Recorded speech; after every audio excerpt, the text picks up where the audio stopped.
The snow fell like betrayal, silent, cold, inevitable. Onyx's knees hit the frozen ground, her swollen belly pressing against her thighs as another contraction rippled through her. Not now. Please, not now. She pressed both hands to her stomach, feeling her daughter shift and kick beneath her touch, oblivious to the fact that her father had just driven away, leaving them both to die in the wilderness. Marcus! Her voice tore through the howling wind, but the red taillights of his truck had already disappeared around the bend, swallowed by the blizzard. Please! But he wasn't coming back.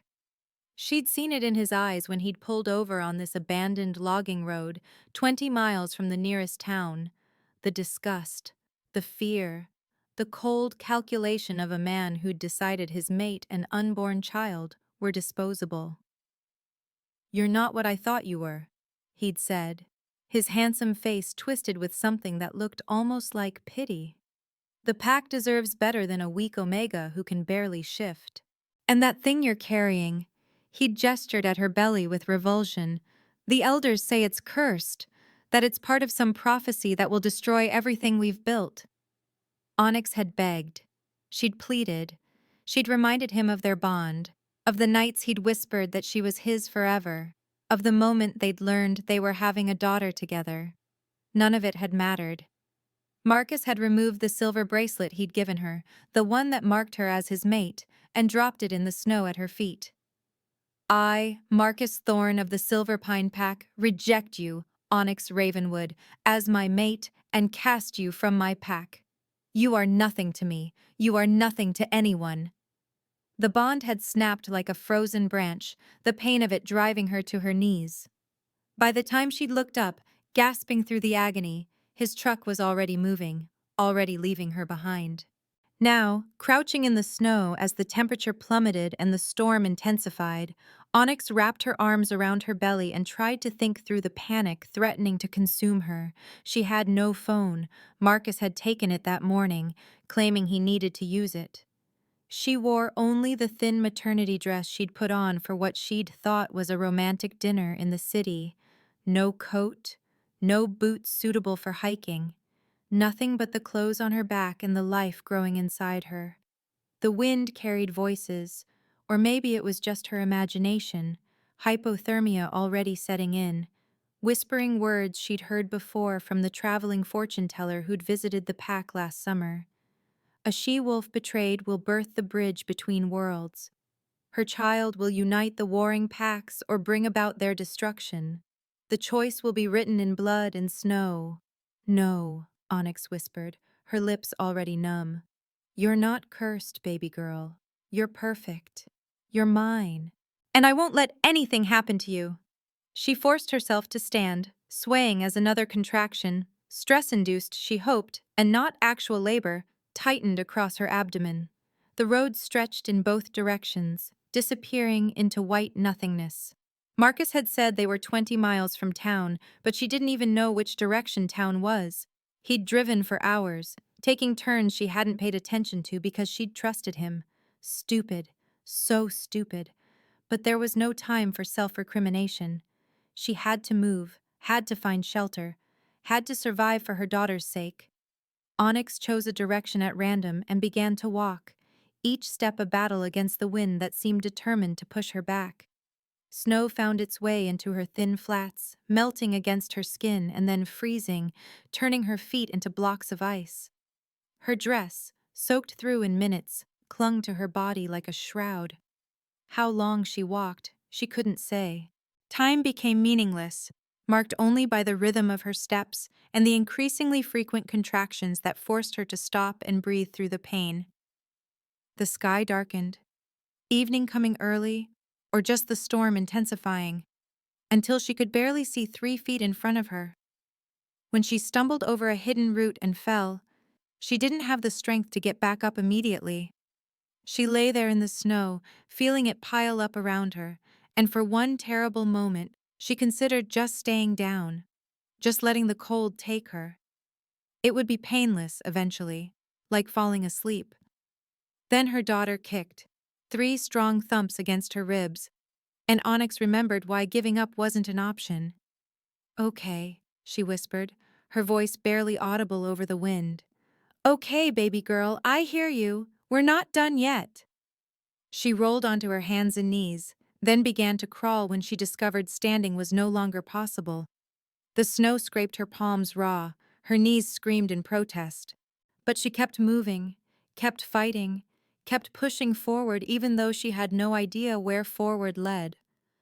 Her wolf whimpered inside her, too weak from the rejected bond and the cold to emerge and help. Onyx had always been a weak shifter, her transformations painful and incomplete, her wolf form smaller and frailer than others in the pack. It was one of the reasons Marcus had grown to despise her, she knew. He'd wanted a strong mate, a powerful she-wolf to stand beside him as he climbed the pack hierarchy. Instead, he'd gotten Onyx, whose wolf could barely sustain itself, whose only real strength lay in her stubborn refusal to quit. That stubbornness kept her crawling long after her body begged her to stop. It kept her focused on the next handful of snow, the next few inches of progress, the next breath, and the next, and the next. But even stubbornness had its limits. Onyx's vision began to blur, dark spots dancing at the edges. Her movements became slower, clumsier. She couldn't feel her hands anymore, or her feet, or most of her face. The cold had moved inside her, settling into her bones, making her thoughts sluggish and strange. She saw lights through the snow, golden and warm and welcoming, and knew they were hallucinations. There were no lights out here, no warmth, no welcome. Only the cold and the dark and the slow shutdown of her body's systems. I'm sorry, she whispered to her daughter, her words slurring. I tried. I'm so sorry I wasn't stronger. The baby kicked again, weaker this time, and Onyx felt tears freeze on her cheeks. Her arms gave out. She collapsed face first into the snow, lacking even the strength to turn her head to the side. This was it then. This was how her story ended. Frozen and alone on an abandoned road, her daughter dying inside her, both of them casualties of a prophecy and a coward's fear. The last thing she heard before darkness claimed her was the sound of wolves howling in the distance, their voices rising in a chorus that sounded almost like a song, almost like a summons, almost like hope. Nikolai Volkov, Alpha King of the Northern Territories, had been alive for 247 years, and he'd learned to trust his instincts. Those instincts had kept him alive through countless battles, political machinations, and the slow, grinding loneliness of immortality. They'd built his empire, secured his borders, and earned him the respect, or fear, of every pack from the frozen coast to the Southlands. So when those same instincts screamed at him to stop his patrol and investigate a scent on the wind, vanilla and wild roses, blood and snow, he didn't question it. He simply raised his fist, halting the four wolves running with him, and shifted direction toward the source of that impossible, intoxicating smell.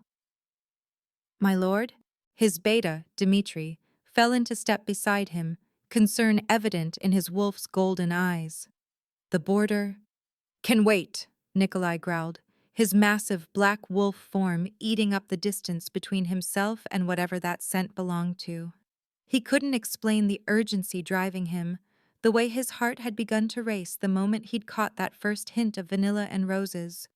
He only knew that something precious was out here in the storm, something that belonged to him in a way he didn't understand but couldn't deny. The prophecy whispered through his mind, the one every alpha had heard, though most dismissed it as superstition. When the Alpha King finds his true mate in the snow, marked by betrayal and carrying prophecy in her womb, the old order will fall, and a new age will rise. Nikolai had stopped believing in true mates a century ago, after watching too many so-called destined pairs fall apart or destroy each other. Love was a pretty lie, wolves told themselves. Power was the only truth that mattered. But this scent... He burst through a line of trees and onto an old logging road, and the sight that greeted him stopped him in his tracks.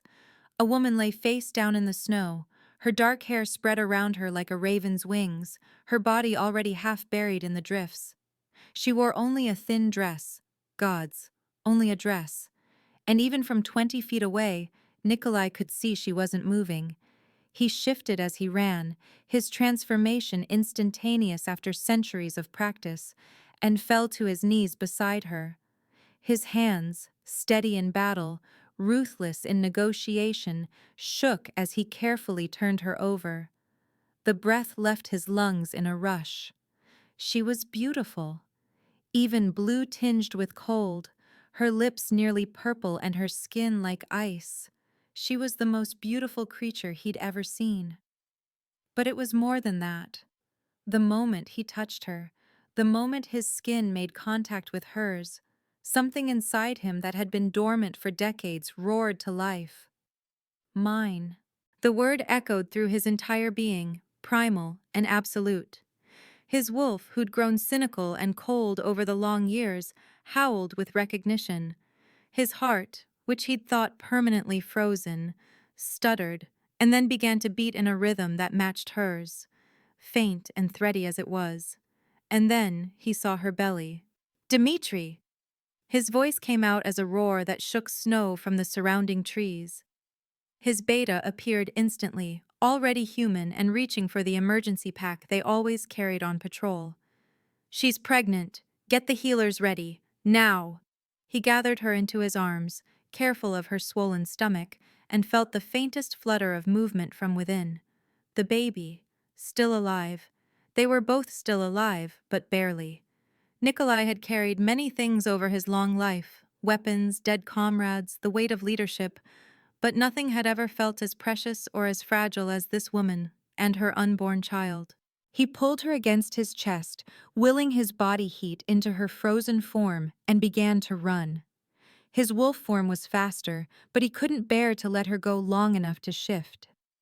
Instead, he ran as a man, his supernatural speed carrying them across the miles toward his fortress, while Dmitri and the others raced ahead to prepare for their arrival. She stirred once, her eyes fluttering open just for a moment. They were violet. He'd never seen violet eyes on a wolf before, and filled with confusion and fear, and something that looked almost like wonder. "Am I dead?" she whispered, her voice so faint he almost missed it. Are you real?" "I'm real," he promised, his voice rough with emotions he couldn't name. "You're safe now. I've got you. My baby. We'll be fine. You'll both be fine. I swear it." Her hand moved weakly to her stomach, and then, whether consciously or unconsciously, he couldn't tell, she reached up and touched his face. Her fingers were like ice against his skin, but the contact sent lightning through his veins. "Golden eyes," she breathed. "The prophecy. It spoke of golden eyes." Then her hand fell away, and she went limp in his arms once more. Nikolai ran harder, faster, pushing himself beyond even his considerable limits. His fortress appeared in the distance, a massive stone structure built into the mountain itself, impregnable and eternal. Lights blazed in every window, his people responding to Dmitri's warning with the efficiency he demanded. The gates opened before he reached them. Healers rushed forward with heated blankets and medical supplies. His housekeeper, Elena, directed everyone with sharp commands while simultaneously preparing the finest guest chambers. "Not the guest chambers," Nikolai barked as he mounted the steps 3 at a time, still refusing to release his precious burden. "My chambers. The rooms adjoining mine." Elena's eyes widened. No one was ever brought to the Alpha King's private wing, but she was too well trained to question him. "Yes, my lord. I'll have them prepared immediately." He carried the woman through his fortress, aware of his people stopping and staring. They'd never seen their king like this, disheveled, panicked, cradling a stranger as though she were made of spun glass. Let them stare, let them talk.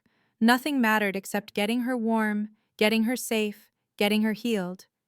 The healers had set up in the chamber adjoining his bedroom, a room he'd kept empty for 2 centuries because he'd never found anyone worth filling it with.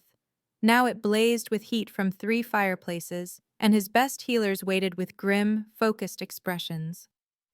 Hypothermia, the head healer, Mora announced after a quick examination. Severe, and she's in early labor, stress-induced most likely. We need to warm her slowly, stop the labor if possible, and pray to the moon goddess that neither she nor the baby has suffered permanent damage. Save them. Nikolai heard the command in his voice, but underlying it was something he'd never allowed himself before: desperation. Whatever it takes, Mora. Save them both. Mora looked at him with ancient eyes. She was nearly as old as he was, one of the few wolves who remembered what he'd been before he'd become the Alpha King. I'll do everything in my power, Nikolai. But you need to let us work. You need to let her go. Let her go. As if it were that simple. As if his wolf wasn't snarling at the very suggestion of leaving his mate. His mate, gods, was that what she was? In anyone else's care. But Mora was right. He was in the way, and every second he wasted arguing was a second they weren't working to save her. Nikolai forced himself to lay her gently on the bed and step back. His hands clenched into fists at his sides as the healers swarmed around her, cutting away her wet dress, wrapping her in heated blankets, starting an IV, monitoring the baby's heartbeat with their hands and their supernatural senses. The baby's heart rate is dropping, one healer announced, and Nikolai's own heart nearly stopped. Get it back up, Mora commanded. Warm compresses on her abdomen. And someone prepare the surgical suite. If we can't stabilize them both, we may need to take the baby. No. The woman's voice, stronger than it should be, given her condition, cut through the room. Her eyes opened again, those impossible violet eyes, and fixed on Nikolai with fierce determination. No surgery. Please, she's not ready. She needs more time. Rest, Mora said gently. Let us. Promise me. The woman tried to sit up, fighting against the blankets and the healer's restraining hands. Promise me you won't let them cut her out unless there's no other choice. Nikolai moved before he could think better of it, crossing back to her side and taking her hand. It was still too cold, but warming, and when she gripped his fingers with surprising strength, he felt that rightness again. That sense of pieces falling into place. I promise, he said, and knew he'd just sworn an oath he'd move heaven and earth to keep. We'll do everything we can to keep you both safe without surgery. But if it comes down to a choice between the baby's life and yours, save her. No hesitation. If you have to choose, save her. Promise me. Like hell. The words came out as a growl. I'm not losing either of you. That's my promise. She stared at him, confusion and hope warring in her expression. Why? You don't even know me. Because you're mine, his wolf howled. Because I've waited 247 years for you. Because the moment I touched you, everything I thought I knew about love and destiny and truth shattered and reformed around you. But he couldn't say any of that. Not now. Not when she was fighting for her life and looking at him like he might be another man who'd betray her. Because no one dies in my territory on my watch, he said instead. And because your daughter deserves to know her mother. Now rest. Let us heal you. Her eyes searched his face for a long moment, and whatever she saw there must have satisfied her because she nodded slightly and relaxed back into the pillows. But she didn't let go of his hand. Stay? She whispered. Please? Mora shot him a look that said this was highly irregular and he should leave immediately. He ignored her completely. I'm not going anywhere, he promised. And as the healers worked through the night, warming her degree by careful degree, monitoring the baby's vital signs, fighting to save 2 lives that had already become more important to him than his own, Nikolai sat beside his mate and held her hand, and wondered how the hell a woman he'd found dying in the snow had just become his entire world. The softness was what woke her, a sensation so foreign after the biting cold that Onyx's first instinct was to recoil from it. Her eyes flew open to find herself cocooned in blankets that felt like spun clouds, surrounded by dancing firelight that painted golden shadows across walls made of smooth stone. Not Marcus's house, not anywhere she recognized. Panic seized her chest, and her hand flew to her belly. The baby kicked back, strong, reassuring, and Onyx released a breath she hadn't known she was holding. Easy. The voice came from the corner, deep and impossibly calm. You're safe. You're both safe. Onyx's head snapped toward the sound, and her breath caught all over again. The man sitting beside her fireplace was beautiful in a way that made her think of ancient legends, all sharp angles and raw power barely contained. Dark hair fell across his forehead, and when he looked at her, his eyes blazed gold in the firelight. Recognition slammed through her. Those eyes. She'd seen them before, hadn't she? In the snow, in the darkness, when she'd been dying. "Who are you?" Her voice came out rough, damaged from screaming Marcus's name into the storm. "Nikolai Volkov." He rose, and the movement was pure predator grace. "Alpha King of the Northern Territories. My patrol found you on the logging road 3 days ago." 3 days. She'd been unconscious for 3 days. Onyx's hand pressed harder against her belly, feeling for any wrongness, any sign that her daughter had suffered. "My baby is remarkably resilient." A small smile tugged at his mouth, though his eyes remained serious. "The healers said she fought like a warrior while they stabilized you both. Early labor stopped. No frostbite. You're both going to be fine." The gentleness in his voice when he said she made something in Onyx's chest twist painfully. Marcus had refused to acknowledge the baby's gender, had insisted on calling her it as though refusing to see her as a person would make abandoning them both easier. "I need to leave." Onyx threw back the covers, ignoring the protest from her still weak body. She wore a nightgown she didn't recognize, soft as silk against her skin. Someone had bathed her, tended to her, dressed her in finery she'd never owned. The kindness of it made her want to weep, which was exactly why she needed to run. Kindness from alphas always came with a price. "Thank you for helping me, but I can't stay here. I won't be in your debt." Nikolai didn't move to stop her, but his voice froze her halfway out of the bed.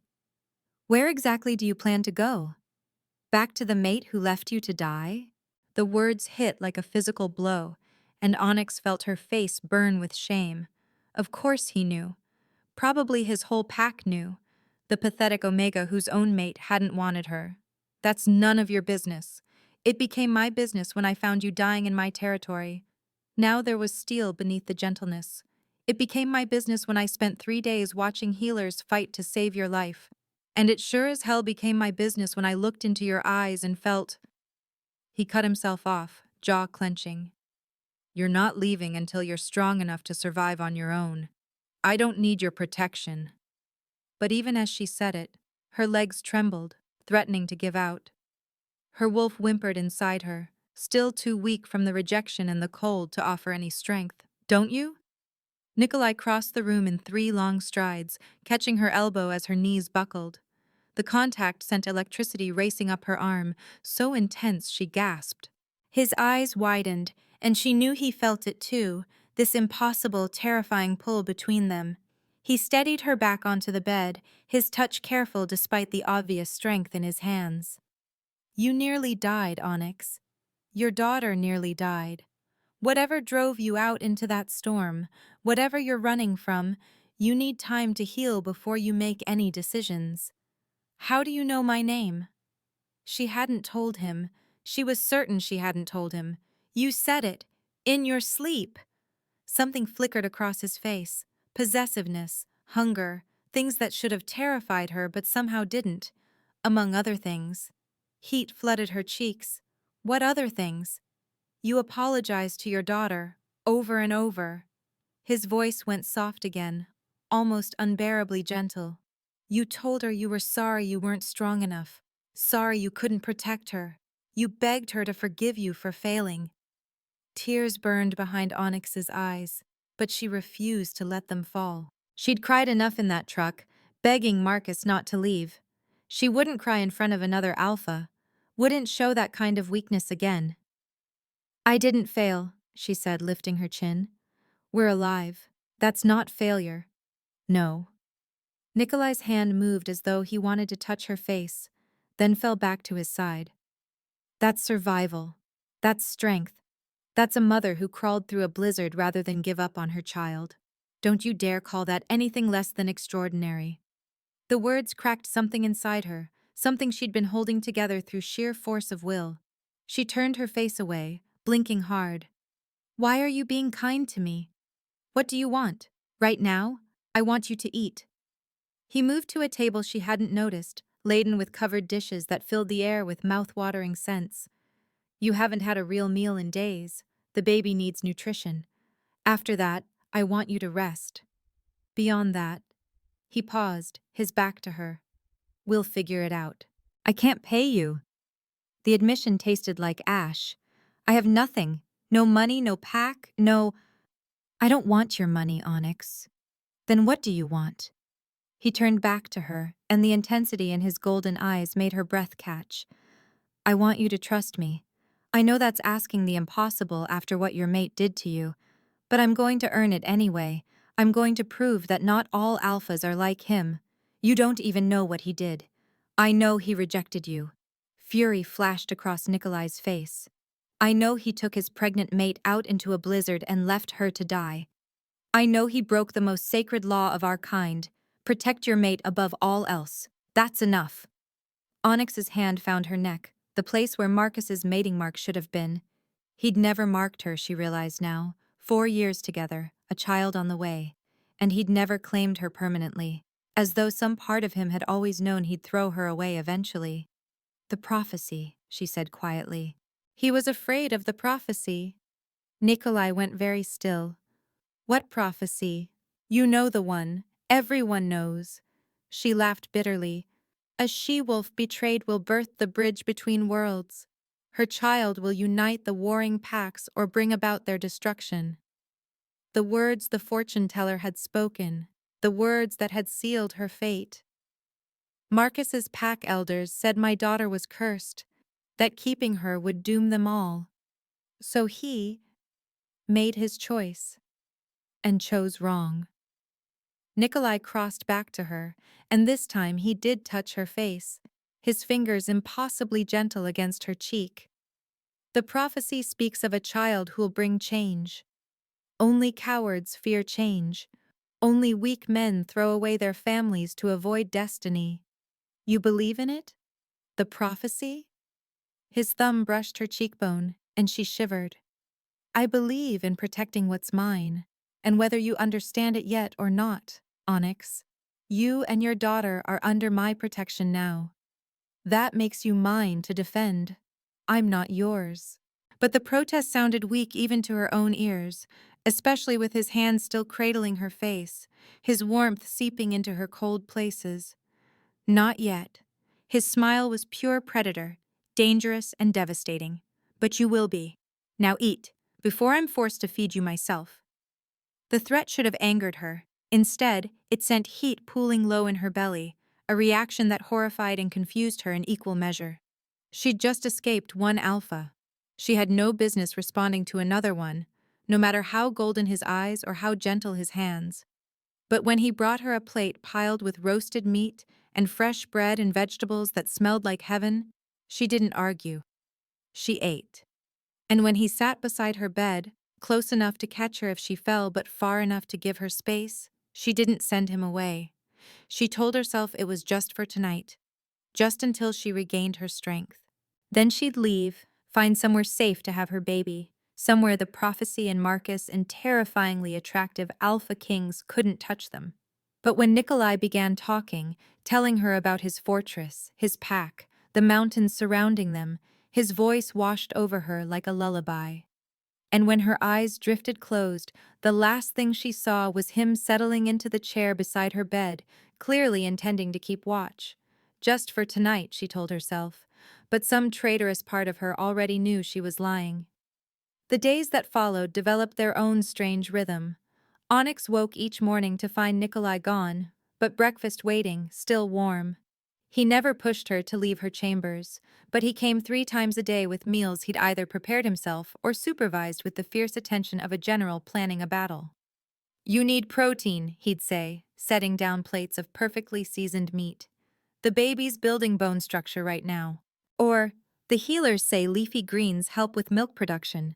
After she's born, you'll need. He'd cut himself off, as though realizing he was planning for a future she hadn't agreed to. But it was the little things that slowly chipped away at Onyx's defenses. The way he'd placed a cushioned rocking chair by the window so she could watch the snow without getting cold. The collection of books that had appeared on her nightstand, stories of brave she-wolves and happy endings she'd stopped believing in.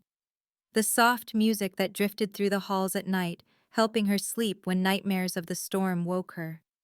On the 4th day, she ventured beyond her chambers, following the sound of laughter to the fortress gardens. Even in winter, they were beautiful, enclosed in glass and warmed by some magic she didn't understand, filled with flowers that shouldn't exist in this climate. She found Nikolai there, surrounded by children. Onyx pressed herself against the doorway, watching as the fearsome Alpha King, the man whose reputation made grown warriors tremble, let a little girl braid flowers into his hair while 2 boys tried to climb him like a tree. His laughter was warm and genuine, so different from the controlled power he showed her. "Higher, King Nikolai," one boy demanded. "I want to touch the ceiling." "Do you now?" Nikolai scooped the child up with one hand, lifting him high while the boy squealed with delight. "And what will you give me for this service?"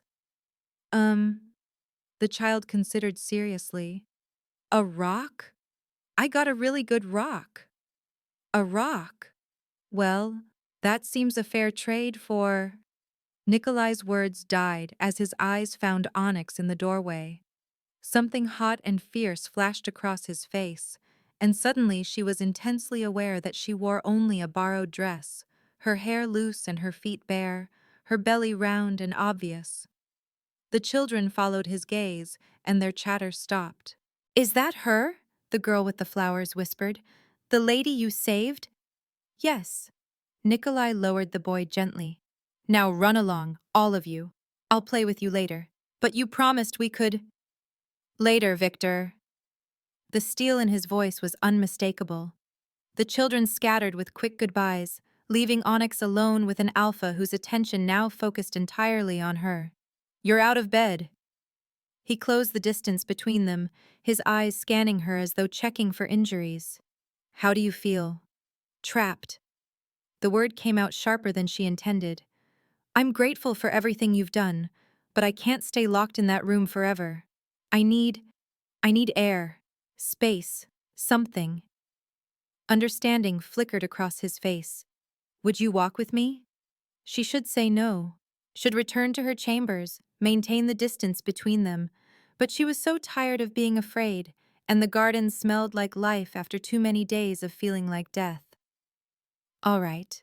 He offered his arm, the gesture oddly courtly for a man who could probably tear apart a bear with his bare hands.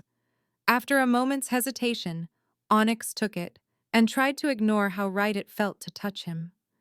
They walked in silence through paths lined with impossible roses and winter jasmine. Nikolai matched his stride to hers, patient when she needed to stop and catch her breath, his hand steady and warm against her arm. "You're good with them," she finally said. "The children. I like children. They're honest. They haven't learned to hide what they want or who they are." He guided her to a bench beside a fountain. "Sit. Rest." She lowered herself carefully, and he sat beside her, close enough that she could feel his heat, far enough that she didn't feel crowded. The consideration in the gesture made her chest tight. "Do you have any? Children of your own?" Something dark passed over his face. "No.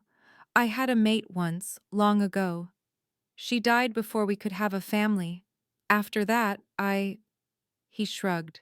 "I stopped looking for that kind of happiness, convinced myself I didn't need it." "I'm sorry." And she was, genuinely, even though his loss meant he was free now. Free to look at her the way he did, with hunger and possessiveness and something that might have been wonder. Don't be. His hand found hers on the bench between them, his fingers threading through hers with devastating ease. Maybe I needed to lose her to find you. Onyx's breath caught. You don't even know me. Then let me. He turned toward her, his golden eyes intense. Tell me something real, Onyx. Something that matters. She should pull her hand away, should stand up and walk back to her room and remember that alphas only wanted what benefited them. But his thumb was tracing circles on her palm, and the touch scattered her thoughts like leaves in wind. I used to sing, she heard herself say. Before Marcus, before everything, I sang all the time. My mother said I had the voice of the moon goddess herself. She smiled sadly. Marcus hated it, said it distracted him, made him look weak to have a mate who drew attention. So I stopped. Sing for me now. I can't. I haven't in years. Please, just one word. But it held such longing that she couldn't refuse. So Onyx sang, a lullaby her mother had taught her, about brave wolves and silver moonlight and love that conquered fear. Her voice was rusty at first, cracking on the high notes, but Nikolai's eyes never left her face, and gradually the melody grew stronger. When she finished, he was staring at her like she'd performed a miracle. Again he whispered, every day. Promise me you'll sing every day. Why does it matter? Because you light up when you do it. Because I can see who you were before someone tried to dim you. Because... He stopped, jaw clenching as though holding back words that wanted to escape. Because what? Instead of answering, he reached out slowly, giving her time to pull away, and placed his hand on her belly.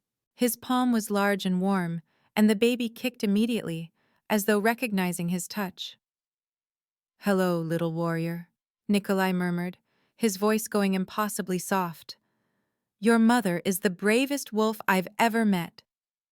You're going to be just like her, aren't you? Strong and fierce and absolutely unstoppable. Tears spilled down Onyx's cheeks before she could stop them. Marcus had never spoken to her belly, never acknowledged their daughter as anything but an inconvenience. But this man, this alpha king who owed them nothing, talked to her baby like she was already loved, already precious. Why are you doing this? She whispered. Why do you care? Nikolai's eyes met hers, and the raw honesty in them stole her breath. Because the moment I touched you in the snow, something inside me recognized you. My wolf knows you, my heart knows you, and I know this is too fast, too impossible, too much for you to believe after what you've been through.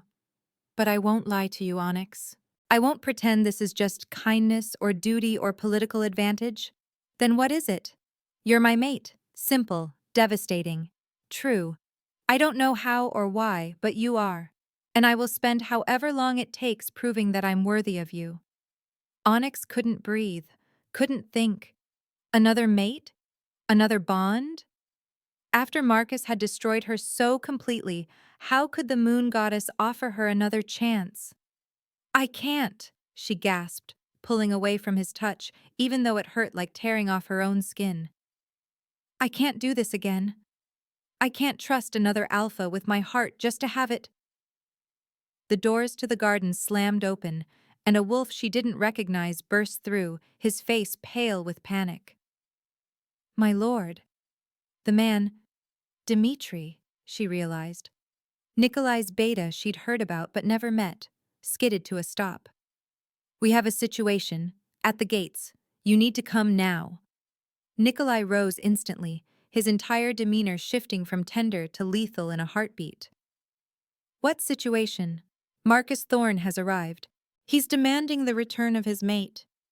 Dimitri's eyes flicked to Onyx, and she saw pity there. He's claiming she's a thief and a criminal. He wants her arrested. The blood drained from Onyx's face. Marcus, here. Come to finish what the blizzard couldn't. Over my dead body, Nikolai growled, and the words came out more wolf than man. He turned to Onyx, and despite the fury radiating from him, his voice gentled when he spoke to her. Stay here. Lock the doors. Don't let anyone in except me or Elena. Do you understand? She nodded mutely, unable to force words past the terror closing her throat. I'll handle this. His hand cupped her face, thumb brushing away the tears still drying on her cheeks. I won't let him take you. I swear it on my life. Then he was gone, Dmitri at his heels, leaving Onyx alone in the garden with her daughter kicking frantically against her ribs and the certain knowledge that the worst was yet to come. Because Marcus never gave up anything he considered his property, and she'd just started to hope she might be something more. The ancient record-keeper's chambers smelled of dust and time, leather bindings older than kingdoms, ink that had witnessed the rise and fall of dynasties. Nikolai stood over the crumbling text spread across the massive oak table, his hands braced against the wood so tightly his knuckles had gone white. There has to be something, he growled, pages blurring before his eyes as rage and desperation warred for dominance. Some law, some precedent, some way to get her back without starting a war that will kill thousands.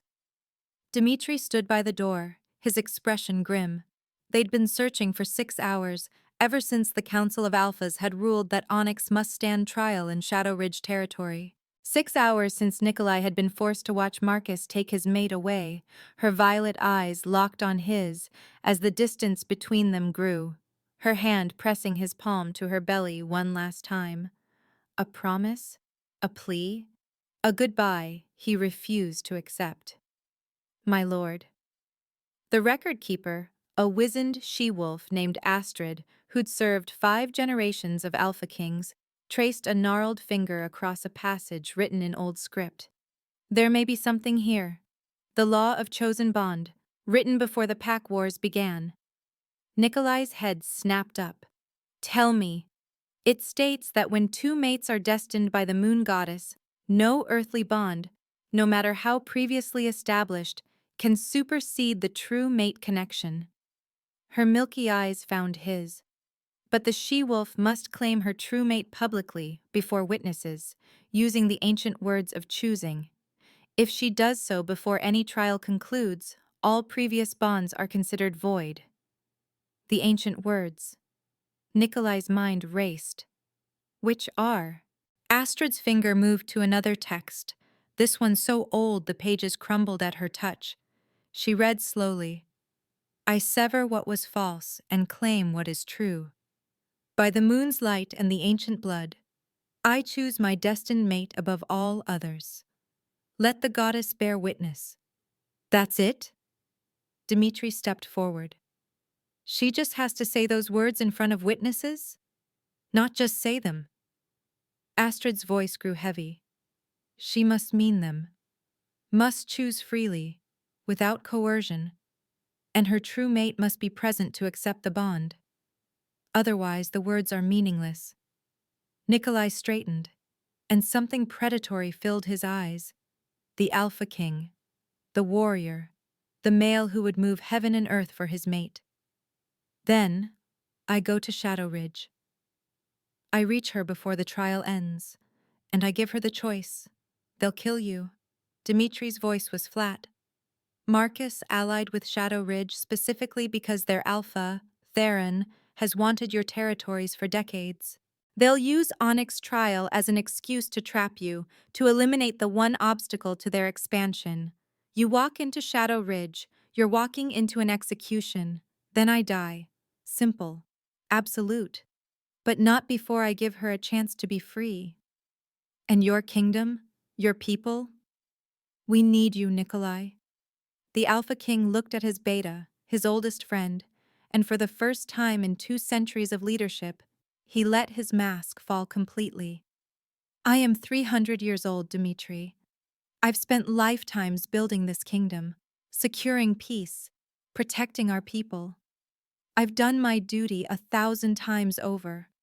But when I held her in the snow, when I felt her heart beating against mine, his voice cracked. She became my kingdom. She and that baby are my entire world now. What good is an alpha king without a soul? Dmitri stared at him for a long moment, and then slowly, inevitably, he knelt. Then we march on Shadow Ridge, all of us. If our king goes to war for his mate, his warriors go with him. This could mean the end of everything we've built, or the beginning of something better. Dmitri rose, and his eyes gleamed with fierce loyalty. You once told me that a kingdom built on law without love isn't worth protecting. Time to prove you meant it. Within the hour, the war room filled with Nikolai's most trusted warriors. Maps of Shadow Ridge territory spread across tables. Weapons were sharpened, battle strategies debated and refined. And through it all, Nikolai felt the pull in his chest.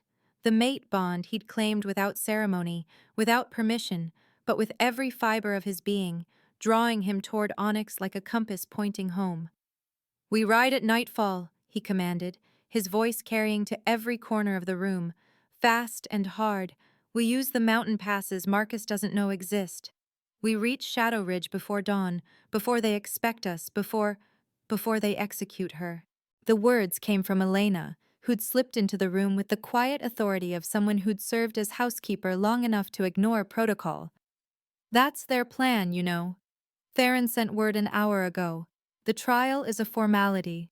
They're declaring her a criminal and executing her at moonrise tomorrow to prevent the prophecy from coming to pass.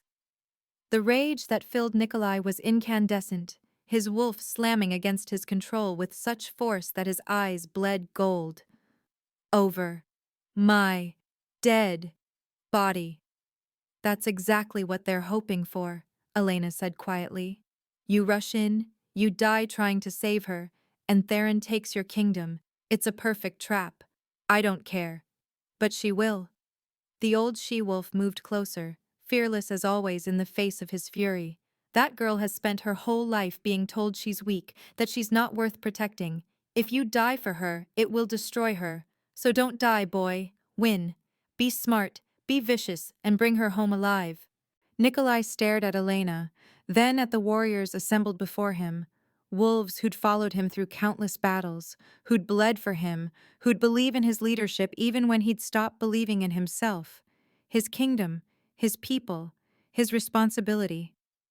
But beneath it all, stronger than duty or honor or centuries of careful control, beat one truth. Mine. She's mine, and I'm bringing her home. Then we don't just raid Shadow Ridge, he said, his voice dropping to something deadly quiet. We dismantle them. Every alpha who stood with Theron, every warrior who touched her, every wolf who dared threaten what's mine, they'll learn what it means to make an enemy of the Alpha King. He looked at the maps, at the mountain passes, at the carefully marked positions of Shadow Ridge's defenses. Then he swept them all aside and drew a single line with his finger, straight through the heart of enemy territory, the most direct route, the most dangerous path. This is how we go. Fast enough they can't organize a defense, brutal enough they'll remember why wolves fear my name. That route goes through the killing fields, someone protested. No army has survived. No army was led by someone with everything to lose. Nikolai's eyes blazed. We leave at nightfall, full battle gear. And when we reach Shadow Ridge, when we stand before their walls and they demand to know what gives us the right to invade. He smiled, and it was a terrible thing.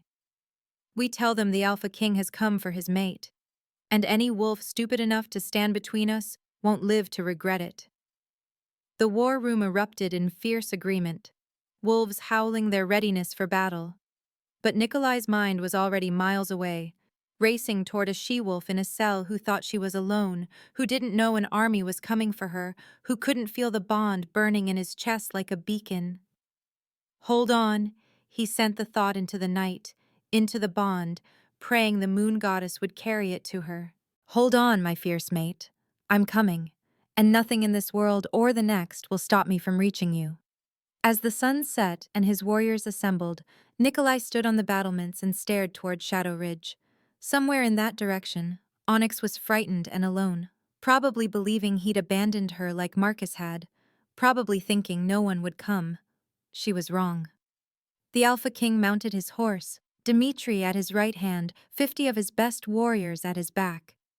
They rode into the darkness like vengeance given form, and the mountain itself seemed to tremble at their passing. Because kingdoms could fall, empires could crumble. Laws and politics and ancient grudges meant nothing compared to the truth burning in Nikolai's chest.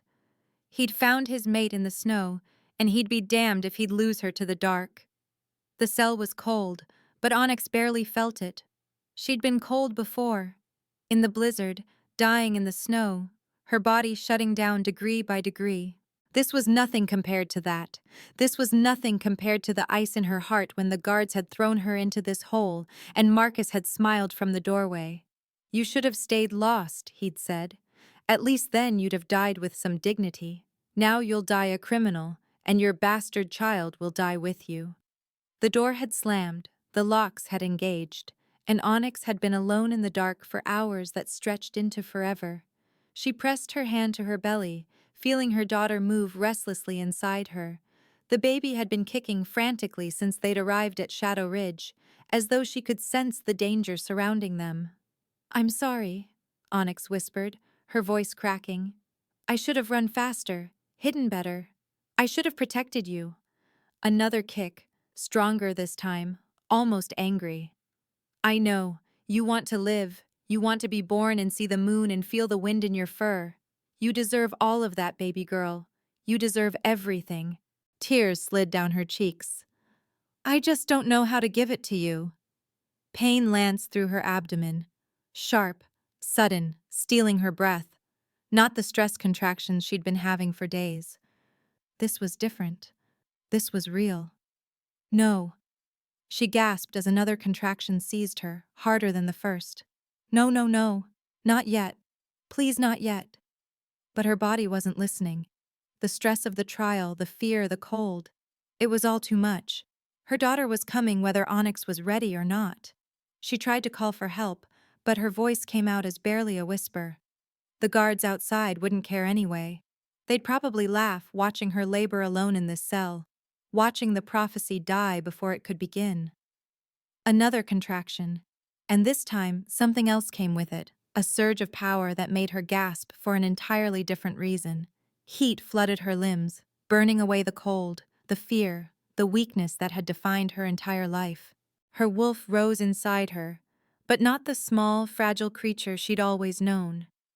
This was something else, something ancient and fierce, and absolutely unstoppable. "Protect," the wolf snarled. "Protect our young." Silver light began to glow from Onyx's skin, soft at first, then brighter, until the cell blazed with it. She felt the chains around her wrists, iron that should have been unbreakable, begin to heat, to soften, to crack. What? She stared at her hands, at the silver light pouring from them. "What's happening to me?" "Becoming," her wolf answered, "what you were always meant to be." The prophecy, the prophecy wasn't just about her daughter. It was about her. The she-wolf betrayed. The mother who would do anything to protect her child. The bridge between worlds. Power surged through her like lightning, and the chains shattered. Onyx rose to her feet, her body moving with a grace and strength she'd never possessed. Another contraction hit, and she rode it out standing, her hands on her belly, her eyes blazing silver. The guards burst through the door, alerted by the light, their faces shocked. How is she? "Get Alpha Theron, now!" But Onyx was already moving. Her wolf surged forward, lending her supernatural speed, and her hand caught the first guard's throat before he could draw breath to scream. She didn't kill him. She wasn't a monster, wasn't Marcus, but she threw him into the wall hard enough that he wouldn't be getting up soon. The second guard raised a weapon and Onyx's instincts took over. She twisted impossibly fast and disarmed him with a move she'd never learned. His sword clattered to the ground and she kicked it away before striking him down. More guards came, more she-wolves and wolves trying to contain her, to stop her escape. But the power burning through her veins made her unstoppable. She fought like a creature possessed, protecting her belly with one arm while defending herself with the other, every movement precise and devastating. Blood decorated the walls. Not hers, never hers.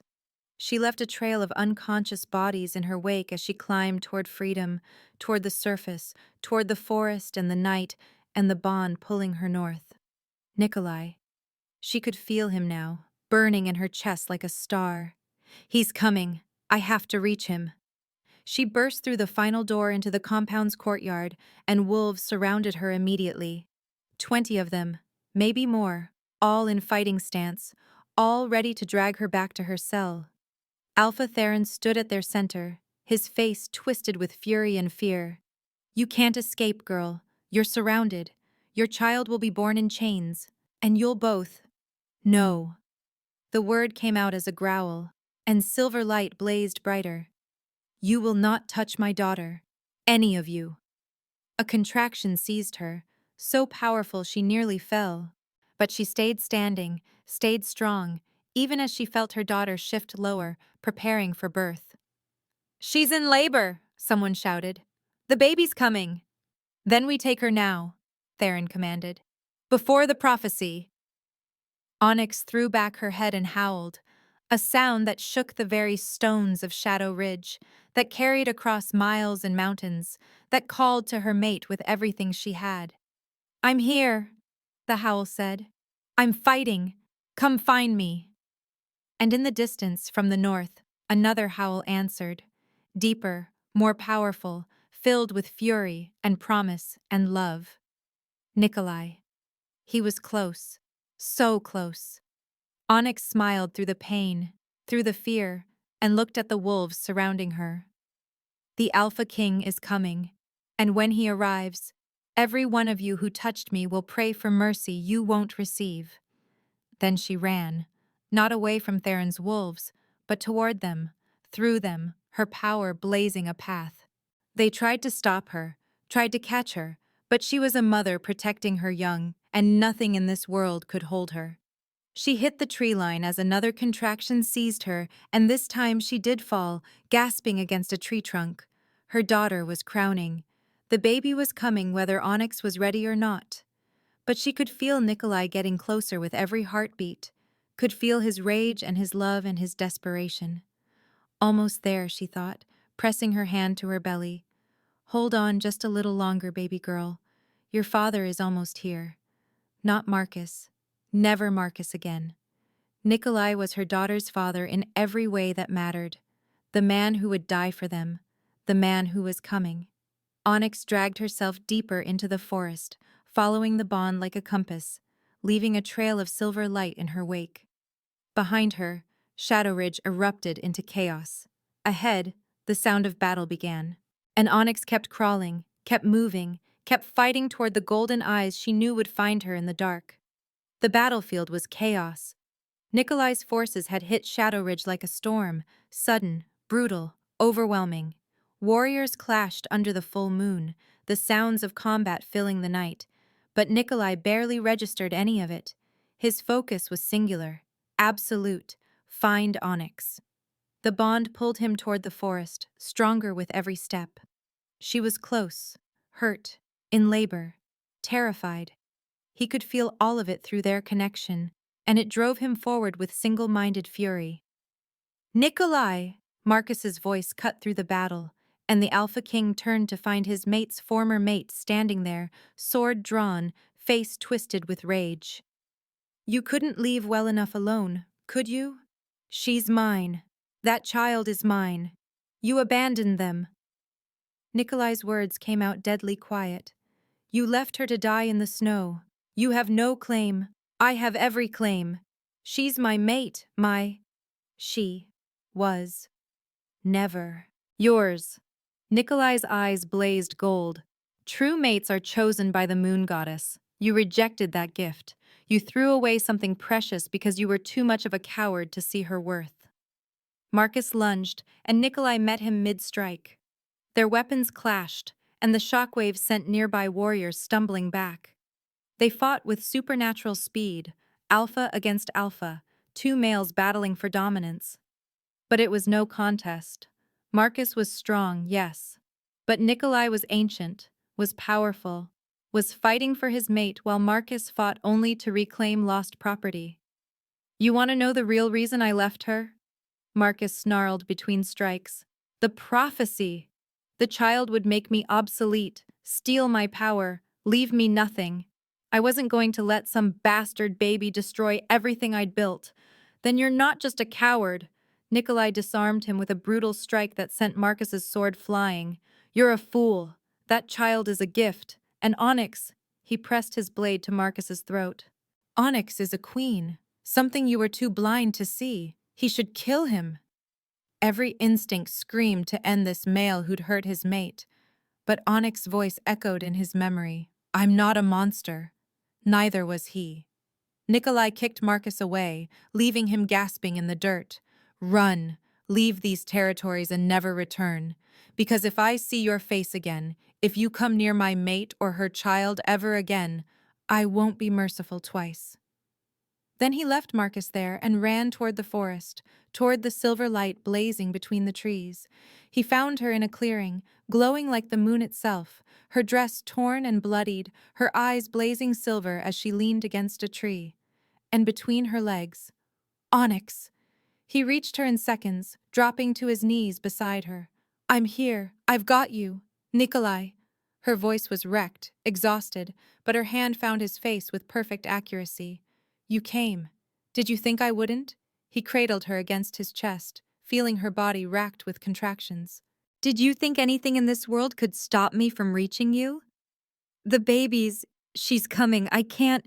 You can. You're the strongest wolf I know. He positioned himself behind her, supporting her weight, his hands gentle on her belly. I'm right here. You're not alone. Not ever again. Around them, the battle slowed, then stopped. Warriors from both sides emerged from the trees, drawn by the silver light, by the sight of the Alpha King cradling his laboring mate.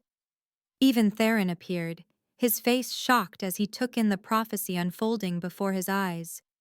She's glowing, someone whispered. The prophecy. Stand witness, Nikolai commanded, his voice carrying to every wolf present. Stand witness to the birth of a new age. Onyx screamed, and Nikolai felt her agony as his own. But beneath the pain he felt something else, her power, her strength, her absolute refusal to give up. One more push, he murmured against her ear. One more, my fierce mate. Bring our daughter into the world. Not your... She gasped. Not your daughter? She is. Simple. Absolute. From this moment forward, she's mine. You're both mine. If you'll have me... Onyx turned her head, and her silver eyes met his gold. In them, he saw everything. Her fear, her hope, her desperate need to believe she was worth saving. The ancient words, she whispered. Astrid told me, if I choose you, choose me. His arms tightened around her. Choose me, Onyx, not because you have to, not because you're afraid, but because you want to, because you feel this bond between us as strongly as I do. Another contraction, and she screamed again, but through the pain, through the fear, she spoke words that shattered what remained of her old life. I sever what was false and claim what is true. Her voice rang out clear and strong. By the moon's light and the ancient blood, I choose Nikolai Volkov as my destined mate above all others. Let the goddess bear witness.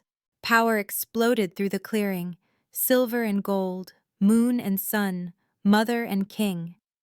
The bond snapped into place between them, complete and unbreakable, and Nikolai felt her soul twine with his, as though they'd always been meant for this moment. I accept, he said, his voice shaking with emotion he couldn't contain. Before the moon goddess and all assembled, I claim Onyx Ravenwood as my true mate. My queen. My heart. The baby crowned, and Onyx bore down with a final desperate push. Nikolai's hands moved to help, to guide, and then a cry split the night. Not a human infant's wail, but something that harmonized with wolf song, that carried across the mountains and made every wolf present drop to their knees in reverence. Nikolai caught his daughter, their daughter, in gentle hands. She was perfect, tiny and pink and screaming her fury at the world, but perfect. He placed her on Onyx's chest, and the baby quieted immediately, nuzzling against her mother's warmth. "Aurora," Onyx whispered, tears streaming down her face. "Her name is Aurora. Aurora." Nikolai pressed his lips to Onyx's temple, to their daughter's head, his own tears falling freely. "Our daughter, our miracle." The full moon blazed overhead, and as if in answer to the baby's cry, every wolf in the clearing howled.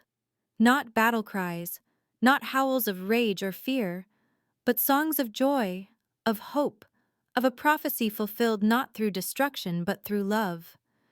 Theron approached slowly, his head bowed. "Forgive me, Alpha King, I was wrong. The prophecy, it's not about destruction, it's about her." He gestured to Onyx, the mother who would die to protect her young, the mate who would defy kingdoms. She's the bridge, not through war, but through strength we'd forgotten to value. Nikolai looked at his mate, at the she-wolf who'd survived abandonment and betrayal and a blizzard that should have killed her, who'd broken free from chains and fought her way to him, who'd given birth in a battlefield and brought peace with her courage.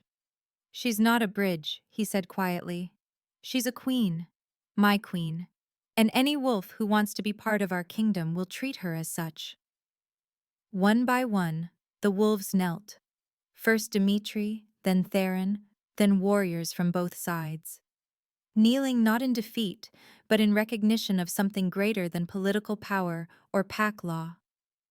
They knelt before the she-wolf who'd been left to die, and instead became the mother of a new age. Onyx looked at Nikolai, at their daughter, at the wolves surrounding them, and smiled through her tears. "Take us home?" she whispered. "Always," he promised. And as the Alpha King carried his mate and daughter from the battlefield, their bond blazing bright enough to light the way, the prophecy whispered its final truth. Love is the only bridge that matters, and the strongest wolves are those brave enough to cross it.